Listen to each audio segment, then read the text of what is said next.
1923లో జరిగిన ఇన్సిడెంట్. నాభా అని అక్కడ రైతుల ఆందోళన జరుగుతుండింది బ్రిటిష్ టైంలో. ఓకే. వీళ్ళు మామూలుగా ఏం మాట్లాడతారు, ఇది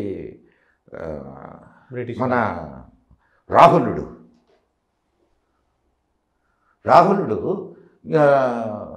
పంజాబ్లో జరిగినటువంటి కాదు ఈయన సావర్కర్ గారి గురించి, వీర సావర్కర్ గురించి ఏం మాట్లాడతాడు, I'm not Savarkar, I'm Gandhi. Gandhi కాదు, నెహ్రూని తీసుకుపోయి లోపలేశారు రైతు ఉద్యమంలో.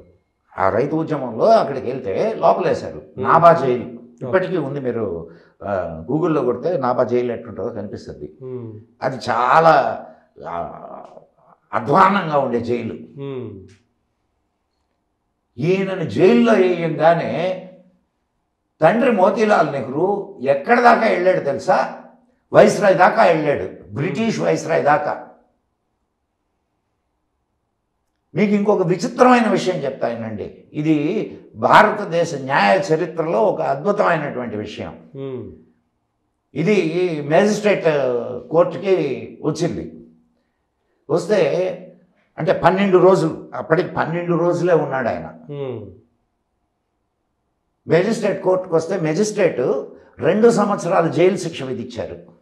4 గంటలకి తీర్పు వచ్చింది. 2 సంవత్సరాలు జైలు శిక్ష అంటే 2 సంవత్సరాలు మీరు నాభా జైల్లో ఉండాలి. నాభా జైల్లో చాలా మురిగ్గా ఉండేది. ఈయన గంటకోసారి 2 గంటలకోసారి పైనుంచి మట్టి రాలుతుండేదట. ఆయన తోటున్న ఇంకొక 2 కాంగ్రెస్ నాయకులే వాళ్ళు చెప్పినటువంటి స్టేట్మెంట్లు. ఈయన చీపురు తీసుకొని గంటకోసారి 2 గంటలకోసారి చిమ్ముకుంటుండేవాడట. న్యాయస్థానం విషయానికి వస్తాను. 4 గంటలకి తీర్పు వచ్చింది. ఏమని ఇచ్చాడు తీర్పు? 2 సంవత్సరాలు జైలు శిక్ష అని. 7 గంటలకి తీర్పు మారిపోయింది.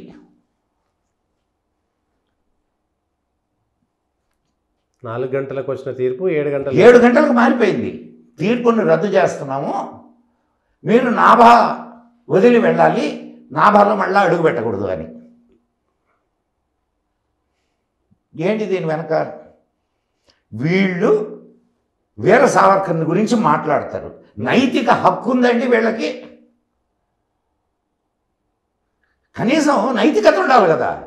12 రోజులు ఒక జైల్లో ఏది సామాన్యమైన దీంట్లో 3వ రోజు నుంచి 3 రోజులు సరైనటువంటి అంటే జైల్లో పెట్టే తిండి పెట్టారు వీళ్ళకి. 3వ రోజు నుంచి పైన అధికారుల దగ్గరకి ఇది రాగానే వీళ్లకు మంచి ఆహారం బయట నుంచి తెప్పించి పెట్టేవాళ్ళు.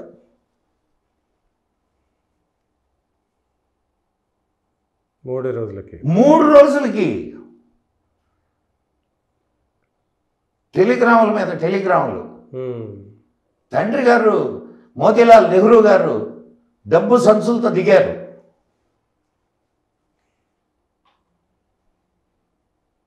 మరి వీళ్ళకి బ్రిటిష్ కనెక్షన్ లేదని ఎట్లా చెప్తారు?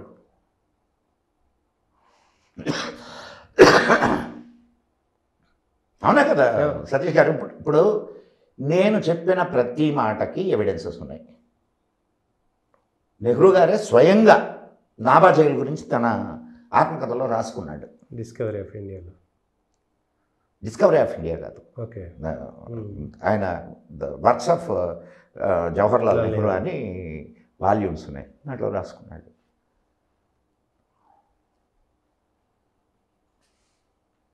ఎన్ని చెప్పాలా?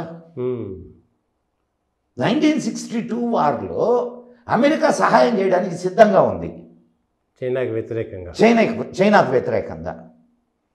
కానీ మన వాళ్ళు రష్యా అధీనంలో ఉండేది. రష్యాను సాయం అడిగితే రష్యా ఏమన్నదో తెలుసా?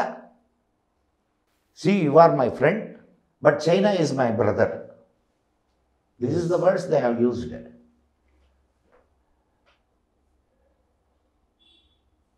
అమెరికా సహాయాన్ని తిరస్కరించారు. భారతదేశ భవిష్యత్తును పణంగా పెట్టి ఒక్కటి కాదు సతీష్ గారు, పాకిస్తాన్ వాళ్ళు కాశ్మీర్లో ఎంటర్ అయ్యారు. మన వాళ్ళు సరే సమయానికి తరిగి కొట్టగలిగారు కొంత దూరం.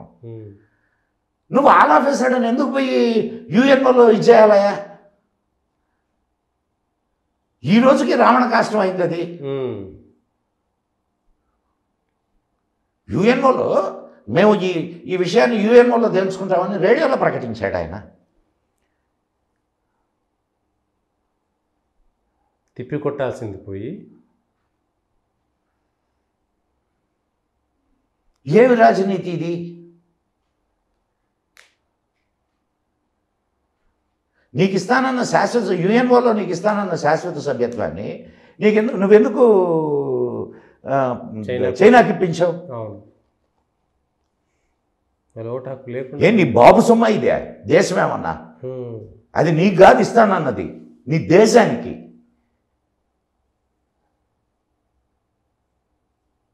ఒక్కొక్క విషయాన్ని కొంచెం లోతుగా వెళ్ళి అధ్యయనం చేస్తే సతీష్ గారు కడుపు రగిలిపోద్ది. వీళ్ళు చేసినటువంటి అకృత్యాలు, అన్యాయాలు. మనం ఓ పెద్ద గ్రంథం రాయొచ్చు, పెద్ద గ్రంథం రాయొచ్చు.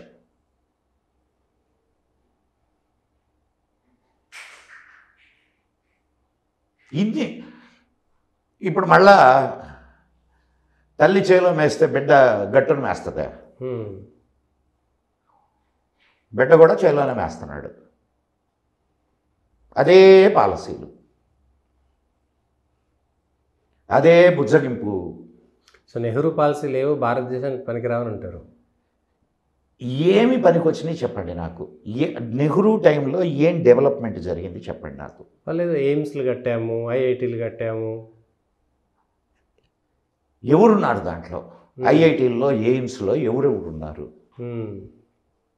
సామాన్యంగా ఎవడైనా కడతాడు.